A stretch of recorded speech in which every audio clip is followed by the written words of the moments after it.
ಭಕ್ತಾದಿಗಳಿಗೆ ಊಟದ ವ್ಯವಸ್ಥೆ ಕಲ್ಪಿಸಿದ ಮಿಲನ್ಸಾರ್ ಮ್ಯಾಂಗೋ ಮಂಡಿ ಮಾಲೀಕರು. ರಾಜ್ಯದಲ್ಲೇ ಹೆಸರುವಾಸಿಯಾಗಿರುವ ಎರಡನೇ ಅಜ್ಮೀರ್ ಎಂದು ಕರೆಯಲ್ಪಡುವ ಚಿಕ್ಕಬಳ್ಳಾಪುರ ಜಿಲ್ಲೆಯ ಚಿಂತಾಮಣಿ ತಾಲ್ಲೂಕಿನ ಮುರುಗಮಲ್ಲ ಗ್ರಾಮದಲ್ಲಿರುವ ಹಜರತ್ ಅಮ್ಮಜಾನ್ ಬಾವಾಜಾನ್ ದರ್ಗಾ ಉರುಸ್ ಕಾರ್ಯಕ್ರಮ 2 ದಿನಗಳ ಕಾಲ ಪ್ರತಿ ವರ್ಷದಂತೆ ಈ ವರ್ಷವೂ ಸೆಪ್ಟೆಂಬರ್ 16 ಮತ್ತು 17ರಂದು ವಿಜೃಂಭಣೆಯಿಂದ ನಡೆಯಲಿದ್ದು, ದರ್ಗಾ ಉರುಸ್ ಕಾರ್ಯಕ್ರಮದಲ್ಲಿ ಲಕ್ಷಾಂತರ ಸಂಖ್ಯೆಯಲ್ಲಿ ಭಕ್ತಾದಿಗಳು ಆಗಮಿಸುತ್ತಾರೆ.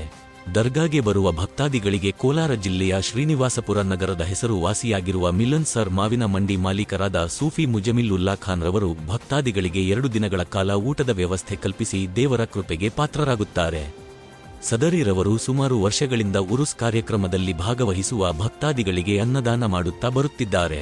ಇಂದು ಸೂಫಿ ಮುಜಮಿಲ್ ಉಲ್ಲಾ ಖಾನ್ ತಮ್ಮ ಸ್ನೇಹಿತರು ಹಾಗೂ ಕುಟುಂಬದೊಂದಿಗೆ ದರ್ಗಾಗೆ ಭೇಟಿ ನೀಡಿ ಚಾದರ್ ಹೊದಿಸಿ ರಾಜ್ಯದ ಎಲ್ಲಾ ಜನತೆ ಸುಖ ಶಾಂತಿ ನೆಮ್ಮದಿಯಿಂದ ಬಾಳಲಿ, ಎಲ್ಲರಿಗೂ ದೇವರು ಆರೋಗ್ಯ ಆಯಸ್ಸು ಐಶ್ವರ್ಯ ಕೊಡಲಿ ಎಂದು ಪ್ರಾರ್ಥನೆ ಮಾಡಿದರು.